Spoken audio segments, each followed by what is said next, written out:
What is going on, everyone? My name's Boit, and I'm back with game number 4. Game number 4 between myself and Batuhann for the show match that Punkstar was hosting. If you watched game number 3 right to the end, you'll be aware that I was complaining a little bit about my wrist being sore. And this game, effectively, all I wanted to do was play an incredibly low APM strategy and attempt to just get through this game and give my wrist a little bit of a relax. I'm actually not. I'm taking a huge gamble in this game based on the strategy that I'm going to pick. He goes with Thor here. I believe that was his god. And I go, well, against Thor, there are a couple of strats that are really, really strong for set, but they require a lot of APM. For example, you can go through Anubis. You can go through Anubis and make a ton of Anubites. Go through Ancestors, or go through Nephthys, I should say. Use Ancestors to get some economic damage, and then go through Thoth and start making Phoenix. These things can be really, really strong against Norse. However, that kind of strategy does take a lot of APM. Then you've got other strats like going through Ptah and doing like classical fights and things like that. But then those are also incredibly APM demanding strategies. So I basically just say to myself here, look, I'm gonna go for a cheese. I know that there's a counter to this cheese, but there's a chance that he doesn't know the counter, doesn't see the strategy coming. If you remember back to game number 1 where we played, what was it, Ra versus Odin. I was playing Ra, he was playing Odin. And I went for Bast. He went really, really hard in the classical age on a bunch of cavalry units and started putting pressure onto my main base. Which I thought, look, maybe this is just the way he plays, and it's going to be completely fine for me to go for this strategy. Now, the strategy is a Shifting Sands timing attack. So if you look into what happens with Isis goes for like a 1 town center fast heroic into Chariot Archer, Siege Tower, Scorpion Men, and can get some really, really nice wins against their opponent. With set, you don't have the clips, so you can't block any god powers when you go for it. But what you do have is you have Shifting Sands instead, which does mean that the timing hits a little bit earlier. So the things that I'm worried about in this game, effectively, are my opponent getting Frost. If my opponent gets to Skadi here, then my strategy is completely nullified. It doesn't necessarily mean that I lose the game, it just means that I can't go for the Shifting Sands strategy. So we're basically doing a 1 town center, fast heroic, into Chariot Archer, Siege Tower, and Scorpion Man, or some crocodiles, basically. Crocodiles are incredibly strong, though my opponent is Thor, so he can basically one-hit them with his villages, so I have to be, I guess, a little bit careful about not overcommitting on the animals, because he'll just be able to take them all out. So at this point, I started off the game with a strategy I've been doing recently, which is if I see a aggressive hunt and if I don't need food straight away and I see an aggressive hunt like a hippo, a boar, auroch, elephant, anything of that sort, I'll convert that first, send that forward to my forward hunt wherever I'm trying to convert animals, and I'll defend that priest there. So it doesn't really matter here. He doesn't actually find my priest converting, but I've had too many games where my priest gets pushed back by an Ulfsark or a Katoskopos, and I get too frustrated. So this is something that I've been starting to incorporate into my set instead of just rushing straight for deer and like 150 food animals or 300 food animals, which take a little bit less time to convert and are a little bit more efficient for getting back to my base and helping my villagers out with hunt right next to the granary. But on this map, that doesn't really matter to me. I had plenty of hunt, so it's going to be completely fine. He's getting some relics here, which don't really matter. His armory relic does concern me just a little bit because he is Thor.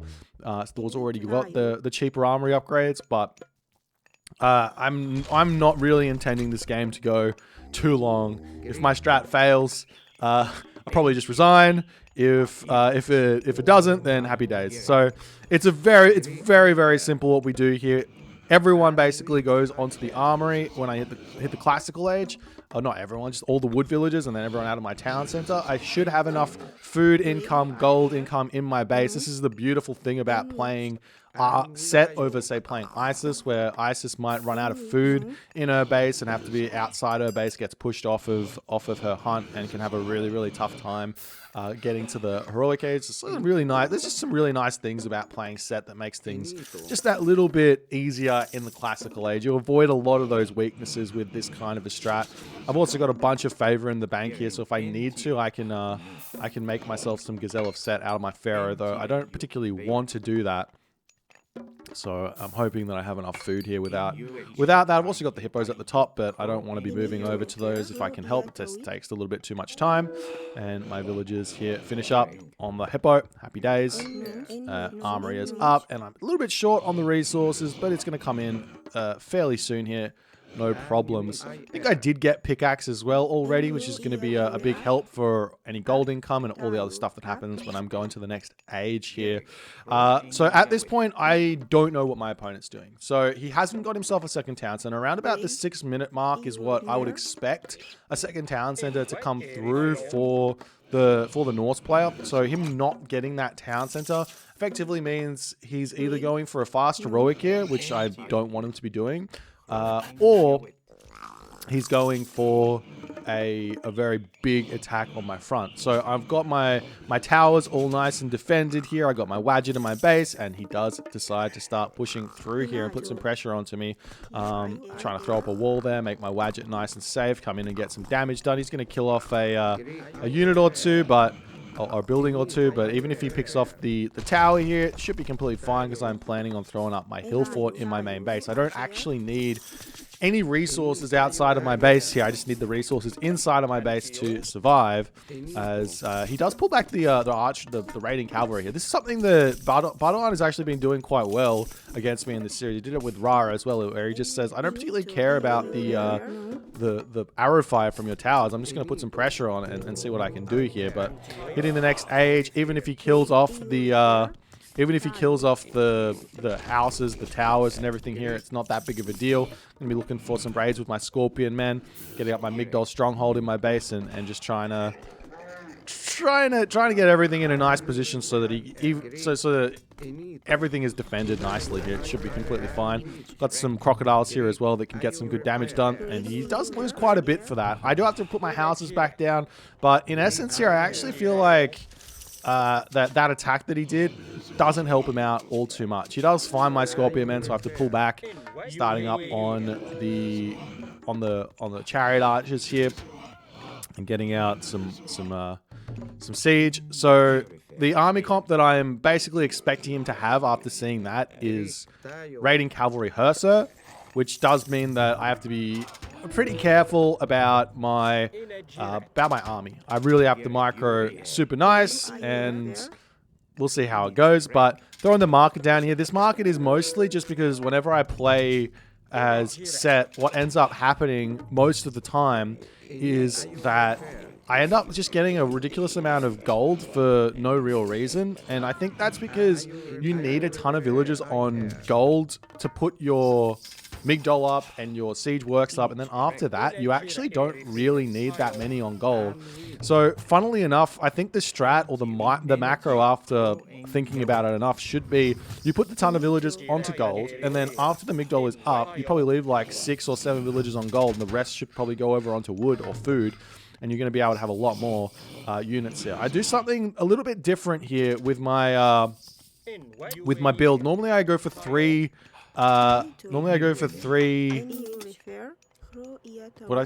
3 siege towers and then attack with that. But in this one, I get an elephant out because I'm thinking maybe I'll get an attack a little bit earlier. But my opponent here, he actually does go for the semi-fast heroic, but he picks Bragi. And I'm looking at this going, no worries. Bragi doesn't work here. Bragi just doesn't work. So I can just shift in. I can just start attacking him, and I've actually got no worries in this game whatsoever.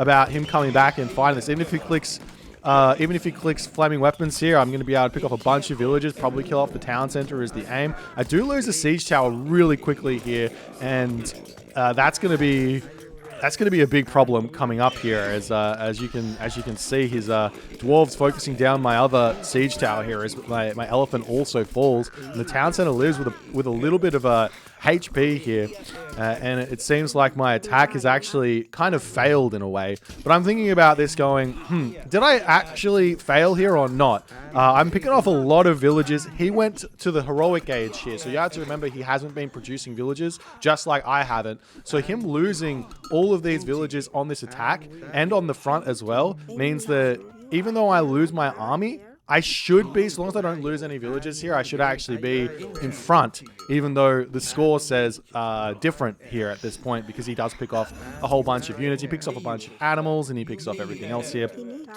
But yeah, I'm actually not feeling so bad about this at this point, as I'm definitely fine here. I just need to secure a town center and make sure that I don't get gold starved, because that's the only other thing that is kind of possible here, is me getting gold starved. So I'm going to move forward onto that forward gold mine there, get some food as well, start my production up.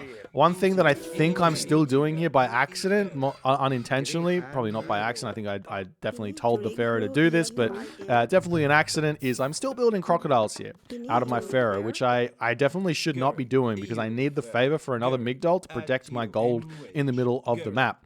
As I'm trying to put some pressure onto his dwarves over there, a couple of low HP dwarves. I do have to be careful. He does have the raiding cavalry here, so I just need to do some cheeky movements here. I think with the chariots that I have, I actually do win the fight. Those are unupgraded raiding cavalry versus chariot archers, 3 population chariot archers as well, so I've got quite a few more than him, but I do need to get them in onto the right place here. It does look like he's got Hall of Thanes here, so his Hursa do a lot of damage to me, and I probably should not be throwing my units away here, so retreating would be a good idea, as I'm still waiting on that favor to get the Migdol up. I got my 2 town centers now, so my economy is going to be going. I didn't scout my side of the map very well here at all, and it looks like I do actually build another crocodile on the back here, which I'm really tempting fate here. Finally stop building them, as I'm like, why don't I have my favor? Oh, that's why. But I do retreat back. It's still fine. He does have the problem with my crocodiles being here, that if he attacks me, he doesn't have villagers to snipe them. So they're actually not the worst unit to have in defense. He does have Hursa, which are good against the crocodiles, but yeah, no dwarves, so they are actually a decent unit to have to just bolster my army and help me out here as he does push through. He sees this location. I'm actually a little bit scared about a flaming weapons coming down here, but he doesn't actually click it. I can take my villagers off the gold here and start defending that location, get the villagers. I think it looks like I didn't actually start production of that town center, which is a pretty big mistake. And finally, I'm going to be throwing up this Migdol stronghold here, trying to keep my pharaoh nice and alive, and everyone's going to jump onto that. He has to retreat away. He still doesn't have any upgrades on his army, so while the Norse army can be very, very scary, generally speaking, the reason why Norse gets terrifying, as we do see the flaming weapons coming down, is that Norse's economy is the strongest in the game, and therefore Norse does things like gets to the heroic edge before you do, or gets a lot more units out before you do, or gets a lot more technology out before you do, and you have to kind of just defend against that. And it can be quite difficult. But in this situation, I picked off so many of his villagers that his units at this point are unupgraded. At the most, he's just built the units, and he can't afford much else. He could either have afforded units or technology or buildings, basically. And that's he went for units, and I get the Migdol up and just defend his flaming weapons push. And I've got 2 town centers, and he decides to tap out. So I got a pretty cheesy win here. I'm not going to lie, this one's a pretty cheesy win. If he went for Skadi here, I would have had to have played it completely different. I probably wouldn't have been able to use my ancestors. I would have been able to shifting sands onto his town center, but not use my ancestors. If he wanted to cast Frost there to block that, I would effectively have needed a much stronger army to actually make that push work, which I'm not sure I would have been able to be capable of. I mean, 115 population, shifting sands with a handful of elephant, 3 siege towers, chariot archers, scorpion men. He has to click frost, then I click ancestors. Maybe I can win that fight afterwards. Not actually sure. It's probably something that should be checking, just testing out and seeing exactly what happens in those situations. But in the end, that strategy, very, very strong if in the right situation here. And I get a lucky win here. I feel a little bit undeserving. Very low APM. My wrist is starting to feel a little bit better, but it's still definitely stiff here. So going to continue along with some more APM unintensive strategies in the next couple of games. Anyways, if you guys enjoyed this one, please consider hitting the follow on Twitch. If you're on the YouTube, hit that subscribe button, and I'll see you guys in the next game.